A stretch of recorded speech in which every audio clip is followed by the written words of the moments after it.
we are going to talk about the differences between exponential and linear equations. So first we're going to start with linear equations, which increase or decrease by the same amount or slope every time. This is the equation for a line, y equals mx plus b. So m is your slope, or again, the amount that it's going to increase or decrease. And it'll be a positive number if it's increasing, and a negative number if it's decreasing. And then b is your starting value. So we can look at some real world situations with linear and exponential. So first, let's say you have a gym membership, it's $50, you have to pay that no matter what, plus $30 a month. And there's two questions here. The first is, how much will you have to pay total for 4 months? And the second question is, if you pay $200, how many months would that get you for the gym membership? So we're going to use this and create our equation. So y equals, the amount that we're going to increase every time is going to be $30, because every month you're adding $30 more to the price. So that would be 30. And then x is what we're going to plug in here, because we're going to do it for 4 months. And then no matter what your starting value, you have to pay that $50. So this would be your equation, so we can go ahead and solve that.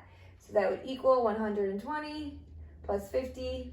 So you would be paying a total of $170 if you chose to only do it for 4 months. Now here for this one, we're not looking at the price, which would be our y. We're looking at the number of months, which for this example would be our x. So we're going to put 200 in for y. We still know every month we're increasing by 30, so that's linear slope. And then again, we still have to start with 50 no matter what. So now we can solve this for our x to find out how many months this would be. So if we subtract 50 from both sides, we would have 150 equals 30x, divide by 30, and we would get that x equals 5, so that would be 5 months. All right, so now we're going to look at exponential. Exponential is either growth or decay, and rather than being by the same amount every time, like this one was $30 every month, it is going to grow or decay by the same percentage every time. So there's multiple different formulas with exponential growth and decay that you will use, but we're going to look at this one specifically. So this formula right here, our A is our starting value. One, either plus or minus. Plus would be for growth, minus would be decay. Rate, and rate has to be as a decimal. So if it gives you a percentage, you have to make sure you convert that to a decimal. And then to the power of x or t, which is going to be your time.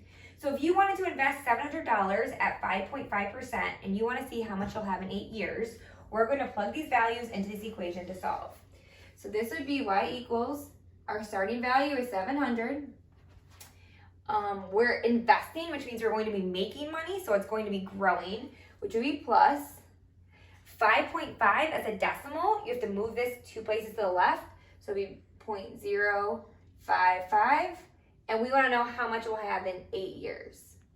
If you go ahead and put that whole thing in your calculator, and then you can go ahead and round it to the nearest cent, because we're talking about money, you will have approximately $1,074.28. And again, that is rounded to the nearest cent, because you're talking about money.